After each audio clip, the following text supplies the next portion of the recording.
देसी घी के पराठे।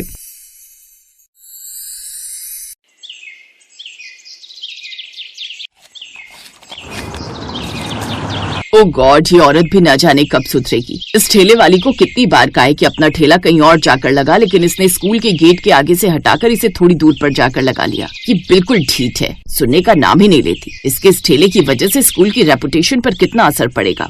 तुम चिंता मत करो अनुपमा, मैंने कुछ बदमाशों को पैसे देकर इसका ठेला तोड़ने के लिए बोल दिया। इससे उसको अच्छा सबक मिलेगा। इसके बाद वो फिर कभी अपना ठेला यहाँ नहीं लगा पाएगी। बिल्कुल ठीक किया तुमने।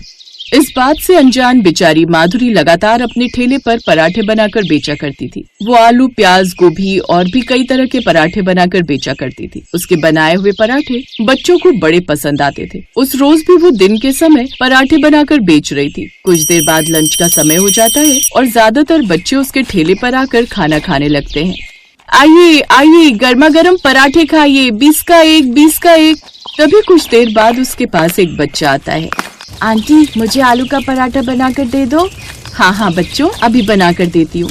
वो सभी बच्चों को जल्दी से पराठे बनाकर देती है, जिसे खाते ही वो खुश हो जाते। इसी तरह स्कूल के बच्चे छुट्टी होने के बाद भी उसके ठेले पर आते। ऐसे ही उसके ठेले पर कोई न कोई ग्राहक आता रहता। लेकिन अनुपमा को ये बिल्कुल पसंद नहीं था कि कोई ठेले वाला उसके स्कूल के आसपास भी भटके। ऐसे ही दिन बीते। 2 दिन बाद उसके पास कुछ गुंडे आए।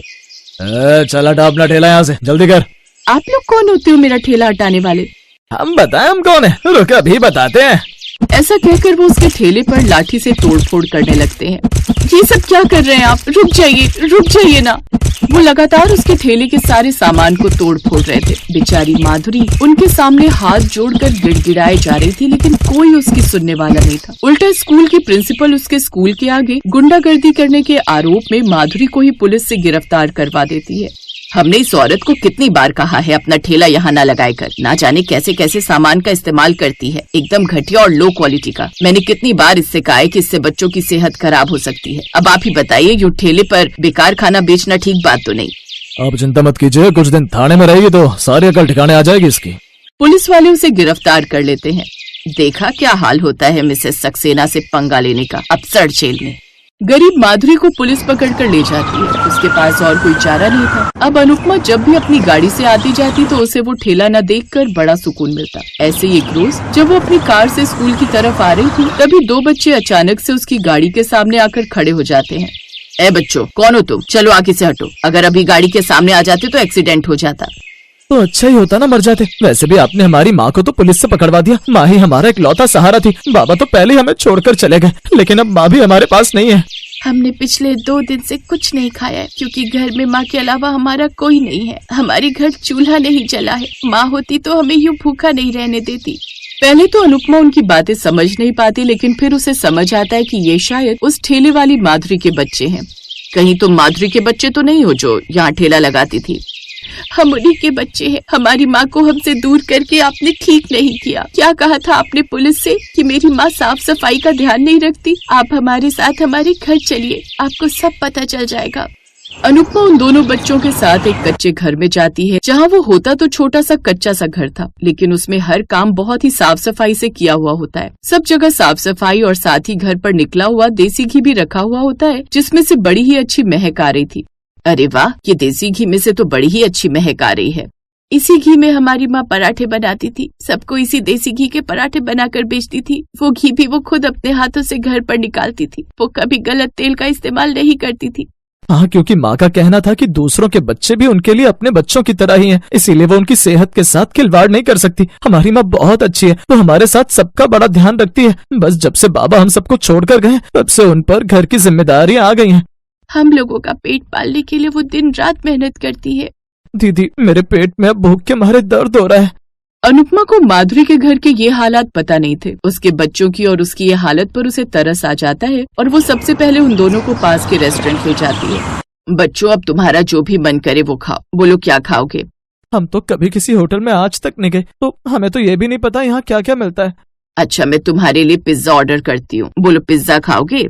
दोनों बच्चे पिज्जा का नाम सुनकर खुश होकर हाँ में सिर हिलाते हैं, क्योंकि उन्होंने आज तक सिर्फ पिज्जा के बारे में सुना ही था, कभी खाया नहीं था। कुछ देर बाद वेटर उनके सामने पिज्जा लेकर आता है, जिसे देखते ही उनके चेहरे पर बड़ी सी मुस्कान आ जाती है। वो दोनों झट से पिज्जा उठाकर खाने लगते हैं। 2 दिन की भूख को शांत करने के लिए वो पिज्जा खाते हैं, जिससे उनका पेट भर जाता है। आपका शुक्रिया जो आपने हम भूखों को खाना खिलाया। अगर तुम्हारा पेट भर गया हो तो अब हम जरूरी काम करें जो हमें पहले ही कर देना चाहिए था। कैसा जरूरी काम आंटी? बताती हूँ, गाड़ी में बैठो। अनुपमा उन दोनों को लेकर पुलिस स्टेशन जाती है और उनकी माँ को रिहा करवा देती है। माँ मेरे बच्चों, कैसे हो तुम दोनों?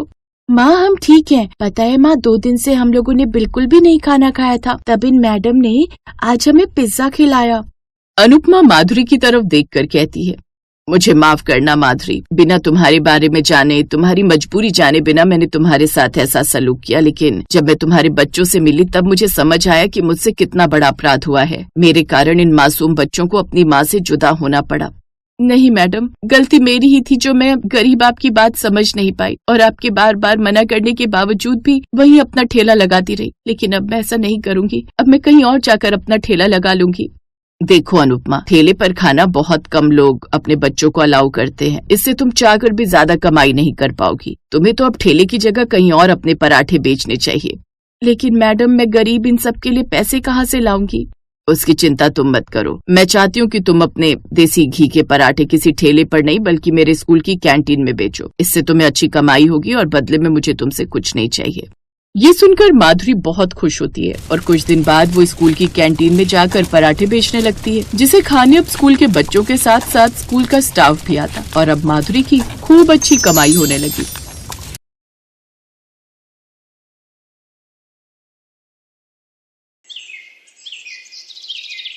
रामप्रकाश की बाजार के नुक्कड़ पर छोले भटूरे की छोटी सी दुकान थी, जो उसने 8,000 रुपए महीने किराए पर ली हुई थी।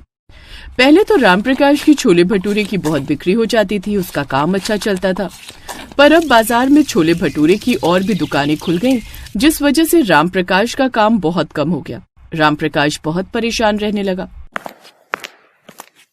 अरे रामप्रकाश, कब तक देगा किराया? आज दे रहा है? बस कुछ दिन और रुक जाइए हरिराम जी, 2,000 रुपए किराए में कम है। या तो आप 6 ले जाओ, 2 रह जाएंगे, मैं आपको बाद में दे दूंगा। अरे मैं कोई सब्जी थोड़ी खरीद रहा हूँ जो आलू पहले ले लो गोभी बाद में ले लो। है किराया मांग रहा हूँ अपनी दुकान का। अगले हफ्ते आ जाऊंगा, 1 हफ्ता और काम कर ले। अगर 8,000 रुपए मिल गए तो दुकान में काम करते रहना, वरना मेरी दुकान खाली कर देना। दुकान का मालिक रामप्रकाश को धमकाकर चला गया। अब रामप्रकाश को यही चिंता थी कि 1 हफ्ते में थोड़ा काम चल जाए, जिससे किराया भी निकले और घर का खर्च भी। शाम को रामप्रकाश जब घर लौटा तो घर पर एक और खर्चा आ गया। बिंदिया मौसी की शादी कब है मम्मी? अगले हफ्ते ही है बच्चों, हमें बहुत सारी तैयारी करनी है। तुम्हारी मौसी की शादी में गांव जाना है, बस तुम्हारे पापा आते ही होंगे। अरे लो, तुम्हारे पापा आ गए। किसकी शादी में जाने की बात हो रही है? तुम्हारी साली की शादी है, अगले हफ्ते सोमवार के दिन है। हम सभी को गांव जाना है। माँ ने बोला है 3 दिन पहले ही आ जाना, बहुत काम होगा। और पता है बापू तो है नहीं, सुरेश भैया अकेले कितना ही संभाल लेंगे। शीला की बातें सुनकर रामप्रकाश के दिमाग में एक बात आई। काम तो अभी है नहीं, अगले हफ्ते मालिक किराया मांगने आएगा। अगर मैं गांव में हुआ तो किससे पैसे मांगेगा? दुकान तो बंद रहेगी। हाँ, शादी में चला जाता हूँ, कुछ दिन सुकून तो मिलेगा। यहाँ तो काम है नहीं, तो वैसे ही दिमाग परेशान रहता है। क्या सोच रहे हो? हाँ, चलेंगे शादी में। तुम्हारी बहन की शादी है तो हमारा जाना जरूरी है, 1 हफ्ता तो रुक ही आएंगे। शीला खुश हो गई और कुछ दिनों बाद रामप्रकाश अपनी साली की शादी में गांव चला गया। रामप्रकाश एक दिन शादी की खरीदारी के लिए अपने साले के साथ गांव के बाजार में गया हुआ था। गांव के बाजार में छोले भटूरे का ठेला लगा हुआ था, जिस पर बहुत भीड़ थी। अरे जीजा, तुम्हें मैं गांव के छोले भटूरे खिलाता हूँ। शहर में तो तुम खुद बेचते हो ना, अब यहाँ का स्वाद चखो। निरंजन के छोले भटूरे पूरे गाँव में फेमस है। लग तो रहा है, क्योंकि ठेले पर खड़े होने की भी जगह नहीं है। अरे यहाँ तो लाइनें लगी हुई हैं। और क्या जीजा जी, यहाँ पर रोजाना ऐसी भीड़ होती है। आओ तो तुम्हें निरंजन से मिलवाता हूँ। और भाई निरंजन, सब बढ़िया चल रहा है? हाँ, सब बढ़िया। और बताओ, लगा दो प्लेट? बिल्कुल लगा दो, इनसे मिलो। ये मेरे जीजा हैं, शहर में छोले भटूरे की दुकान चलाते हैं। मैंने कहा अपने हाथों के तो तुमने कई बार खाए होंगे, आज हमारे निरंजन भाई के हाथों के खाकर देखो, इसीलिए तुम्हारे ठेले पर ले आया। अरे रघु, फटाफट से छोले भटूरे की प्लेट लगा, बहुत बढ़िया लगाना। ये शहर से आए हुए हैं, हमारे मेहमान है ये। बहुत बढ़िया तरीके से छोले भटूरे के साथ में अचार और प्याज रखकर निरंजन ने रामप्रकाश और सुरेश को खाने के लिए दिया। पहले ही निवाले में रामप्रकाश को कुछ अलग सा स्वाद महसूस हुआ। अरे वाह, ये छोले तो सच में गजब के स्वादिष्ट हैं। ऐसा स्वाद तो मैंने पहले कभी नहीं चखा। देखा जीजा जी, मैंने कहा था ना, निरंजन के छोले भटूरे पूरे गांव में मशहूर हैं। लेकिन सुरेश, ऐसा क्या है इन छोले भटूरों में जो लोग बार बार खींचे चले आते हैं? अब वो तो नहीं पता जीजा जी, पर जो भी है तुम्हारे सामने है। निरंजन अच्छी खासी कमाई कर लेता है रोजाना की। 2 साल में अपना बड़ा मकान भी बना लिया, 2 बेटियों की शादी भी कर ली, और अब देखो आराम से पत्नी और बेटा बहू के साथ रहता है। शाम के समय तो इसका बेटा भी यहाँ खड़ा होता है। बहुत पैसे वाला हो गया निरंजन, अब तो गाँव में दुकान खोलने की सोच रहा है। जीजा वैसे कुछ भी कहो, तुमने इतनी महंगी दुकान भी खरीदी हुई है और छोले भटूरे की कोई कमाई भी नहीं होती। तुम्हें भी कुछ ऐसा ही करना होगा, कोई ऐसे मसाले जैसे निरंजन डालता है। कुछ तो ऐसा डालता है। मुझे भी मन हो रहा है थोड़े और छोले खाने का, पर ऐसा क्या है जो मुझे इसका स्वाद खींच रहा है, वरना ऐसा मेरे छोलों के साथ तो कभी नहीं होता। राम प्रकाश के मन में शंका पैदा हो गई और उसने अपने साले के कान में कुछ कहा और फिर उसी रात। क्या बात है सुरेश भैया, आपने इतनी रात में मुझे यहाँ क्यों बुलाया? देख रघु, तू अगर हमारा साथ दे और हमें बता दे कि तुम्हारा मालिक निरंजन छोलों में कौन सा मसाला मिलाता है, तो इस काम की हम तुझे 2000 रुपए देंगे। और अगर मालिक को पता चल गया कि मैंने आपको ये बात बताई तो मेरी नौकरी चली जाएगी। अरे रघु, मैं शहर में रहता हूँ, अब यहाँ थोड़ी आऊंगा। मैं तो अब वापस जा रहा हूँ, मैं वहाँ काम करूंगा। इससे निरंजन को क्या ही मतलब होगा? कौन सा वो मुझे देखने आ रहा है? ये बात भी ठीक है। ठीक है, लाओ पैसे मुझे दो, मैं राज बताता हूँ। ये ले पैसे और जल्दी से बता। मालिक छोले में ना हल्की सी अफीम मिलाते हैं। अफीम? अफीम मिलाते हैं? हाँ भैया, अफीम से लोगों को लत लग जाती है। एक बार खा लो तो बार बार खाने का मन करता है। यही तो राज है मालिक के छोले भटूरों का। रघु की बातें सुनकर रामप्रकाश और सुरेश हैरान रह गए और घर लौट आए। शादी के बाद रामप्रकाश जब शहर वापस लौटने लगा तो उसका दिमाग फिर से चिंता में था, क्योंकि उसे जाते ही थोड़ी कमाई करके किराया भी भरना है और बाकी के खर्च भी देखने हैं। तभी सुरेश ने उसके मन में लालच भर दिया। जीजा, अब जमाना बदल गया है, दुकान बचानी है तो कुछ हटकर करना पड़ेगा, वरना दुकान बंद हो जाएगी और फिर तुम्हें कहीं काम भी नहीं मिलेगा। रामप्रकाश ने बहुत देर तक सोचा और पैसे कमाने के लालच में सुरेश की सलाह मान ली। उसने अपने छोले भटूरे में हल्की मात्रा में अफीम मिलाना शुरू कर दिया। देखते ही देखते रामप्रकाश की दुकान फिर से चल पड़ी, भीड़ लगने लगी और उसकी दुकान का नाम भी पूरे बाजार में मशहूर हो गया। रामप्रकाश की आर्थिक स्थिति सुधरने लगी, किराया भी समय पर देने लगा और घर में फिर से खुशहाली लौट आई। अब तो लगता है भगवान ने हमारी सुन ली। मैं बहुत खुश हूँ कि तुम्हारा काम अच्छा चल गया है। बस अब कुछ समय में घर और दुकान अपनी कर लो जी। चिंता मत कर शीला, थोड़ा समय और दे, मैं सब बढ़िया कर लूंगा। लेकिन गलत रास्ता कब तक सही रास्ते की तरह चल सकता है? कुछ ही महीनों बाद पुलिस को खबर मिली कि गांव में निरंजन के ठेले पर अफीम वाले छोले भटूरे मिलते हैं। पुलिस ने निरंजन के ठेले पर छापा मारा और उसे पकड़ कर ले गई। सब गांव वाले बहुत पछता रहे थे कि उन्होंने निरंजन के ठेले से अफीम वाले छोले खाए हैं। सुरेश तो ये सच्चाई जानता था। उसने रामप्रकाश को फोन मिलाया और निरंजन के पकड़े जाने की बात बताई। जीजा, मेरी मानो तो रहने दो, अफीम मत मिलाओ। निरंजन पकड़ा गया है, कहीं ऐसा ना हो शहर में पुलिस तुम्हारी दुकान पर भी छापा मार दे और तुम पकड़े जाओ। अरे ऐसा नहीं होगा सुरेश, ये शहर है, यहाँ पुलिस को आसानी से कुछ पता नहीं चलेगा। कमाई देखकर रामप्रकाश की आंखों पर बेईमानी का पर्दा चढ़ गया था। उसे सब कुछ अच्छा अच्छा लग रहा था, पर एक दिन उसकी गलती खुद ही पर भारी पड़ गई, जब शीला ने वही मसाला एक सब्जी में मिला दिया और उसकी तबीयत बिगड़ गई। मैंने तो भूख लगी थी, खाना खा लिया, अब तुम और बच्चे भी खा लो। देखो आज मैंने सब्जी में तुम्हारे वही छोले वाला मसाला मिलाया था। अरे मुझे चक्कर क्यों आ रहे हैं, बहुत जी घबरा रहा है। मैंने तो बस सब्जी रोटी खाई है। सुनो जी, मुझे कुछ हो रहा है, मुझे कुछ दिखाई नहीं दे रहा।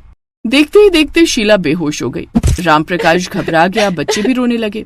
रामप्रकाश तुरंत शीला को अस्पताल लेकर भागा। डॉक्टर ने चेकअप किया तो पहचान गया कि शीला ने कोई नशीली चीज खाई है। तुरंत शीला का इलाज होना शुरू हुआ। हे भगवान, मैंने तो दूसरों के साथ साथ अपने ही परिवार को खतरे में डाल दिया। पैसे के लालच में मैं ये क्या कर बैठा। रामप्रकाश की आंखों के आगे उन सभी ग्राहकों की तस्वीरें घूमने लगी जो रोज उसकी दुकान से छोले भटूरे खाकर जाते थे। वो उन्हें बीमार कर रहा था। लगता है आपकी पत्नी ने गलती से कोई नशीली चीज खा ली थी। वैसे अब वो खतरे से बाहर है, आपको उनका पूरा ख्याल रखना है। क्या बाजार का कुछ खाया था क्या? जी वो, हाँ, छोले। ओह, शायद यही उनकी बीमारी का कारण है। चलिए कोई बात नहीं, हमने दवाई दे दी है, थोड़ी देर में छुट्टी हो जाएगी, आप उन्हें घर ले जाना। थोड़ी देर बाद शीला की तबीयत ठीक हो गई। रामप्रकाश ने उसे सच नहीं बताया, क्योंकि वो जानता था कि अगर उसने शीला को सच बताया तो वो अपनों की नजरों में ही गिर जाएगा। रामप्रकाश ने फोन करके सुरेश को सारी बात बताई।